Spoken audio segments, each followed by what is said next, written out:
Hi, it's Doug from Rise Above Performance Training. Today we're going to go over some of the squat progressions that I do with my athletes, or people in general that just don't know how to squat or forgotten the movement pattern along the way. So it's pretty often I see an athlete will come in and I'll do an assessment and I'll kind of watch their mobility work and ask them to squat. And I'll see things like shooting the knees forward, or even worse, collapsing the knees to squat. They just can't get into it. So these are some of the progressions I do to kind of reprogram it and get them back to proper squat form. So obviously you can do this in this sequence, or you can kind of pick the spot where you need to be and go to that position. So the first things first, I like to get the glutes working, and instead of a squat, we're going to do a hip bridge. So hip bridge kind of takes the knees out of it and just really focuses on the glutes. So it's pretty simple. You can just find a floor, you're going to lie down, and you'll bend your knees. Feet about shoulder width apart, usually squat position. And when I have my athletes just put their hands on the ground and I have them tighten their butt, drive their heels and midfoot in the ground, and squeeze their butt until they're flat at the top. So that gets that hip drive, hip lock, and then controlling down. So that gets the glutes firing again, so that when they go back to the squat, they can use their glutes instead of their knees and their quads to get back up. One of the other ones I like too is simply taking a small mini band here and doing some walks. And this has two purposes. So you just get a band and you put it just above the ankles. And what I'll have them do is I'll have them get in their squat stance. They're going to push out with one leg. So I don't like the toes out too much. I kind of like them straight. They're going to push out. I'll have them maybe mini squat a little bit, just by sitting their hips back.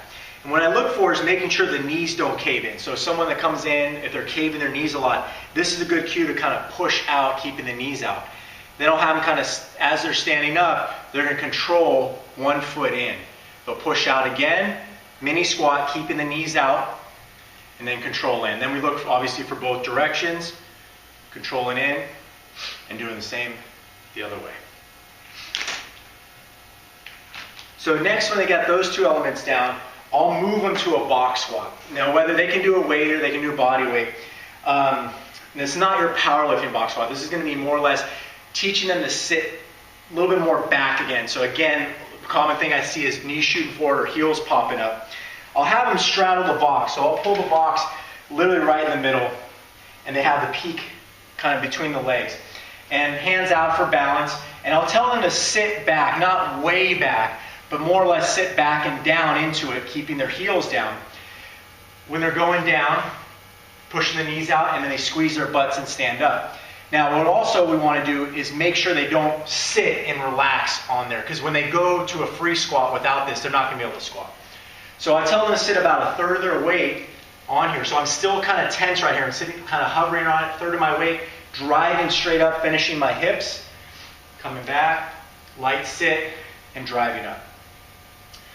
So that's the box squat, and then we go to free squats, but I have had some athletes that take the box away, go to the free squat, and they're still, maybe they only go part way, or then when they get a little lower, they start to shift forward because they still are unconfident in themselves of kind of sitting back.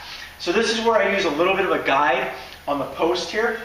So I'll have them, it takes a little practice to set up, but I'll have them stay on their squat, and we're going to have the post just behind them. Hands in front, and they're going to sit back just a little bit, not way back, just slightly. And if they do it right, my hips are just gliding right along the post, just enough as a guide. And I come up in here. Slide down, keeping the knees out and finishing the hips. So then when I go to my free squat, I can just go away just a little bit, and hopefully everything works the same. And you can use a weight, a kettlebell. I like to do goblet squats. Holding up here, keeping the elbows tucked, and again, get my squat position. I can sit back and light skim of the post, keeping tight at the bottom, squeezing the hips. So there you have it. Those are some of my favorite squat progressions. Give them a shot and let me know what you think.